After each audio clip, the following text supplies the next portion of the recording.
Hey everyone, Rho here. You know, it's been too long since we had a good old school discussion about the heresy.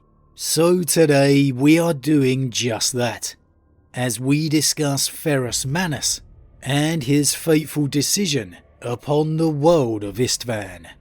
General spoiler warning to begin here, as we will be discussing events from across the Warhammer 40k universe, as well as specifically from the Horus Heresy novel Fulgrim by Graham McNeill. As always, I really recommend you read the stories for yourself first without spoilers, as that's the best way to enjoy the lore for yourself. But with that said, let's just jump straight in.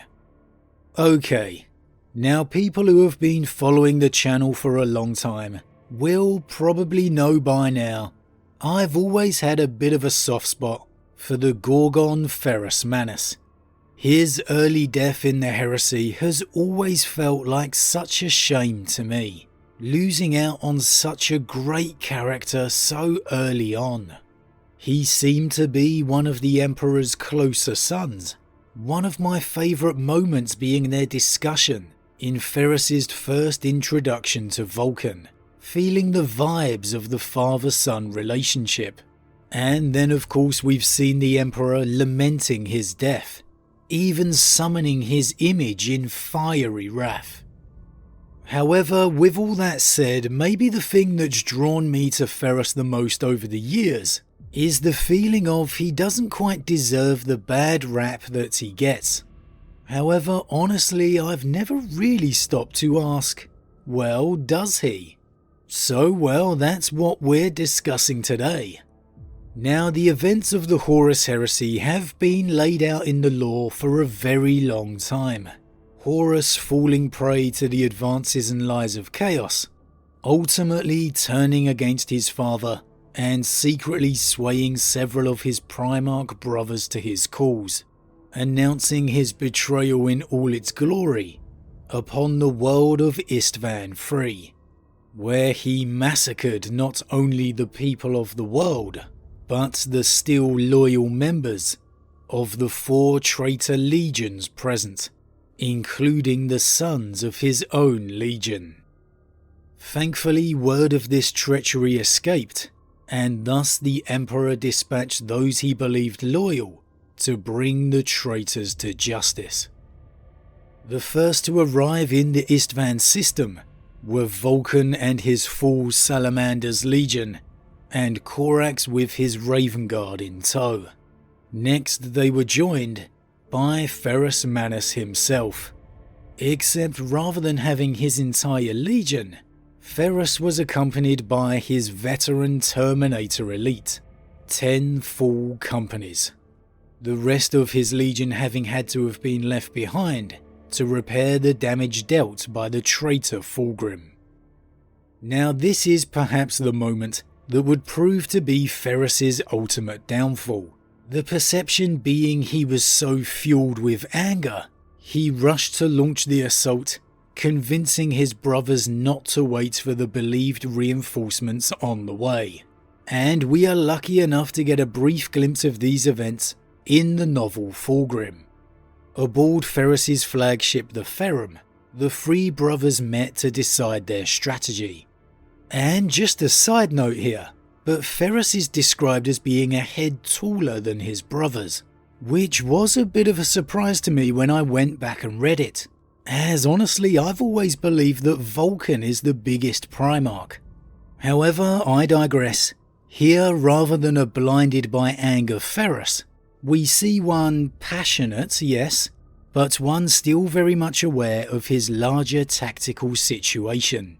Firstly, Ferrus begins by asking for news of the other legions, the believed fellow loyalists on their way, namely the Word Bearers, Alpha Legion, Iron Warriors, and the Night Lords.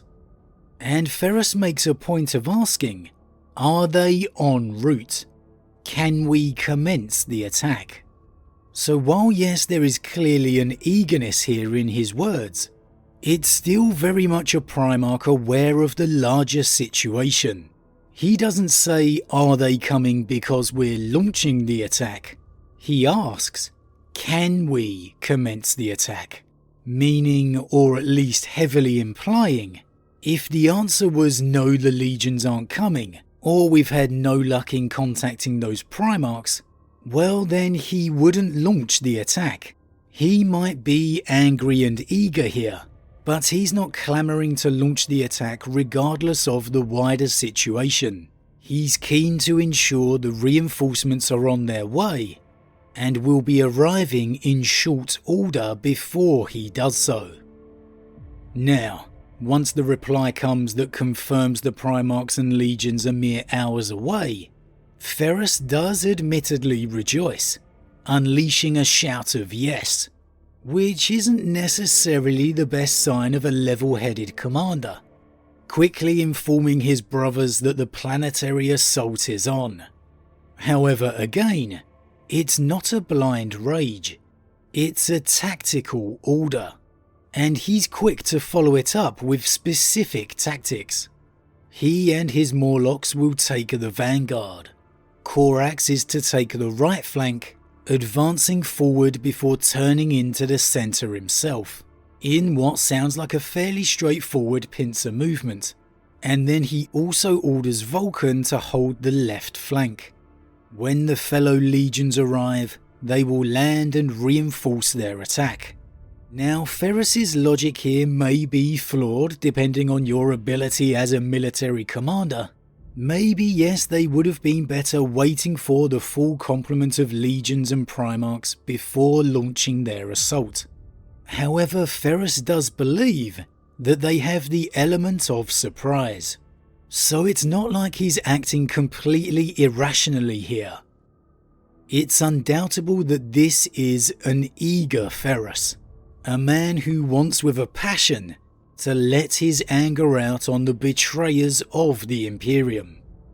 However, I think the key for me again is that this isn't a completely irrational Ferrus as he sometimes gets stereotyped as.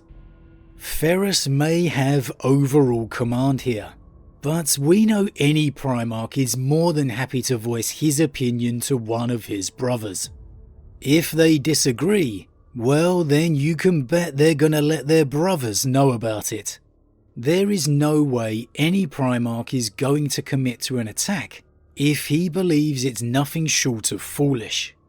So perhaps the most defining thing for me is there's no objections from Vulcan and Corax here at all.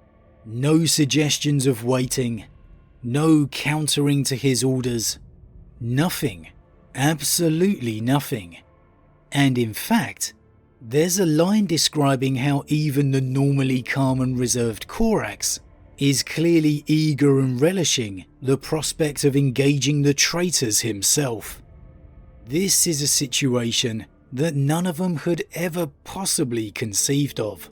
Brother against brother, turning against their father's light. It's very hard to imagine the feelings of unbridled anger that's burning through the Primarchs in this moment. It's a very human reaction to the situation they find themselves in. I'd find it hard for anyone, even the Primarchs, to not feel their emotions in this situation. We all know what anger feels like, how sometimes it can really be an overwhelming emotion. For me, it's no surprise to see all three of them feeling some drive or pull of it here. Of course, particularly Ferrus, who was already famed for his temper. However, despite feeling those emotions, despite feeling that rage, to me, I think it's pretty clear here. He's not the maddened, raging, oblivious fool that maybe sometimes he gets remembered as. While his actions in the hindsight of history were undoubtedly flawed, they were not oblivious. His logic was sound. And most importantly, he clearly had the support of his brothers in that moment. Now in the heat of battle, however, well, it could well be said that here is where Ferrus does fall victim to his rage. And well, I wouldn't argue that point. The moment Ferrus lays eyes on the brother who betrayed him so closely, the brother who tried to have him betray the Emperor himself, well, Ferrus does undoubtedly give in to his desire to confront Fulgrim in battle. However, again, at this point in the battle, the Salamanders, Raven Guard and Iron Hands, while having taken a lot of punishment, are clearly on the advance and the victors of the conflict.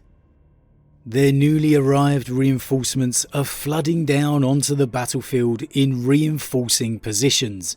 So from Ferrus's perspective, the battle is all but won.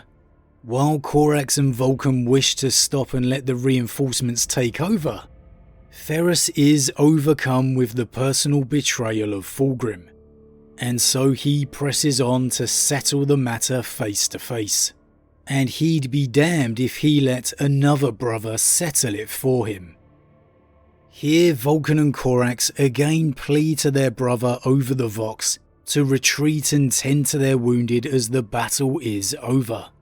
But Ferrus just can't let Fulgrim go unscathed. Does this final charge of Ferrus alter the result of the battle? Well, no, it doesn't.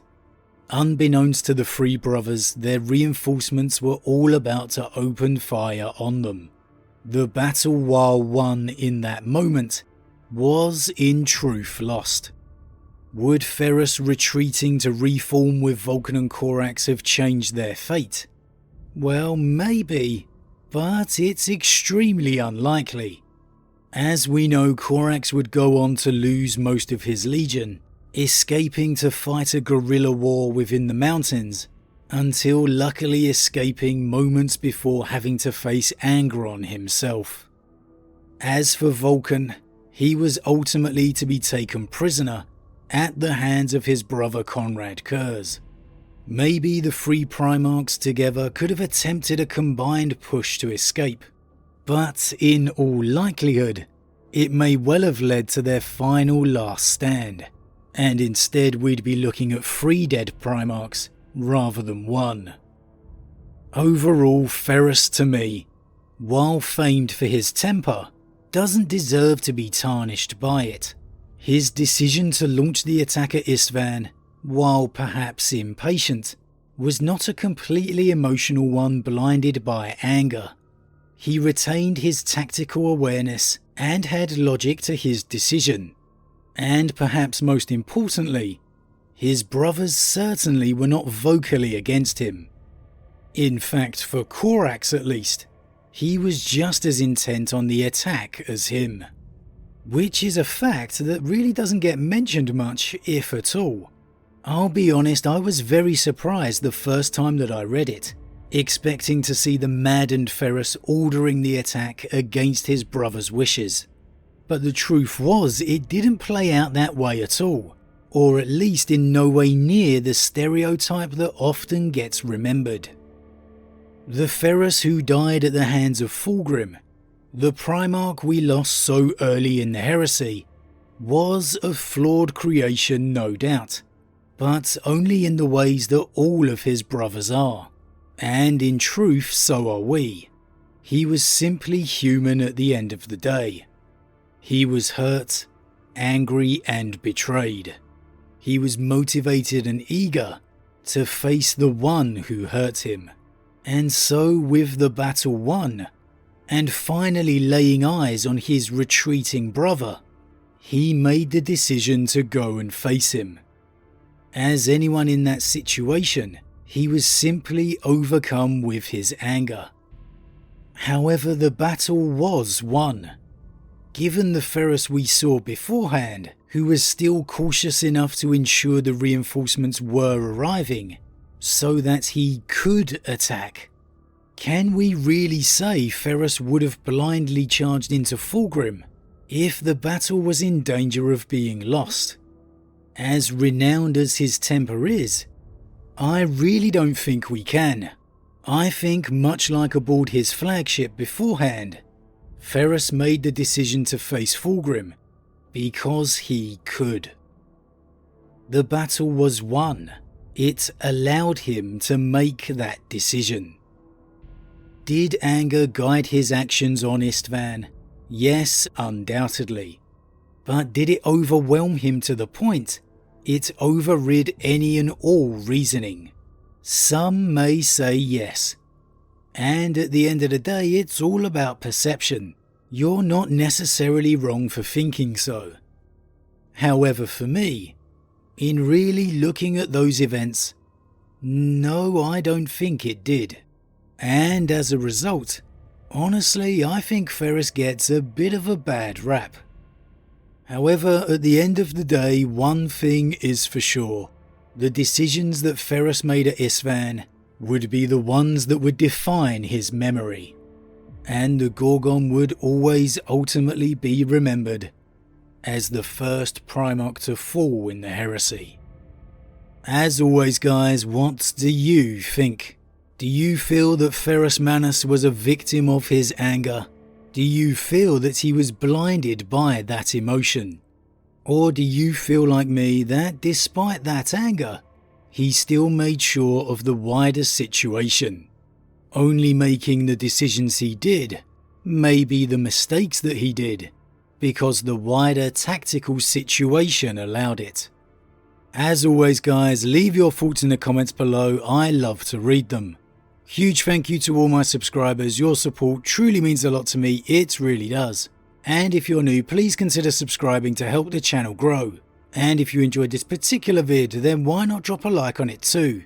But with that said, I am off, and I'll see you all again real soon.